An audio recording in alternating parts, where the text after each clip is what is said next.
Браво. Нещо след снощи не ми е. И пристигат тук децата и тъкмо с леко се усмириха и в един момент. В сладкарница Малинка. Баба, аз съм тук при прески и при пълзяване. Порчекам компютър. Успя да го спреш. Сега обаче пак се оглежда, да вижда дали си там. Знаеш, че са навънка, но все пак да отглежда.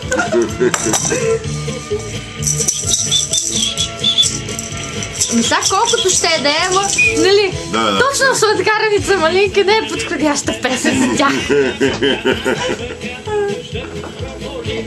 Този е червен обаче. Казах ти, че имаше и още някакъв нещо. Ето, заек с червени уши.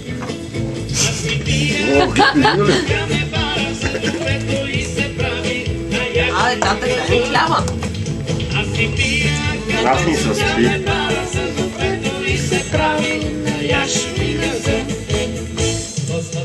Йото, ти ял ли си? Това не ми мириш на хубаво. В момента ям. В момента ядеш. В момента мезе, ако питаш мене, но... Дай нещо такова. Дайте им мезе нещо. Ако яде такова, дай им месено. Айде, тата, дай мезето бързо. Мисля, че музикалният фон за този клип ще бъде страхотен. Той го изяде, нали даде по-на празна ножица. Аз така видях. Тя трябва да види. Плюй. Не. Явно и хареса виното. Снимаш ли, добре? Не си я носи, обаче може. Махнете го от панелката. Не, така не бъде много. Тя без това нацапа не иска тази мушка. Яде и пастичка. Това е за здраве. А, така, не че вкръча. И какво стана сега? Обаче папарака ги фана тия моменти, което е много добре.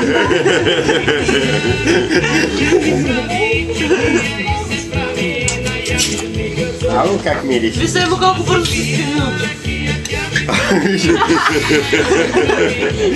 Ей, Беля! Белята почва да търси нови приложения на виното. Я тук, я тук.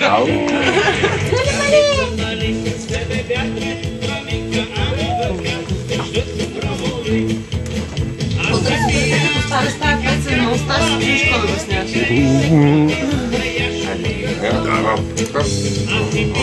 Представи си.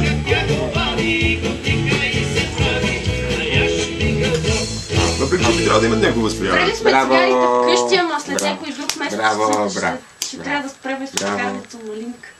Да. Браво, свърши.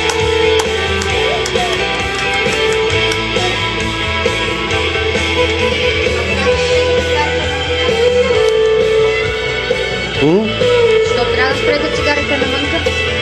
Не, каза, че са спрели. Песничките имат предмет. Еми ще почваме да... Ще има!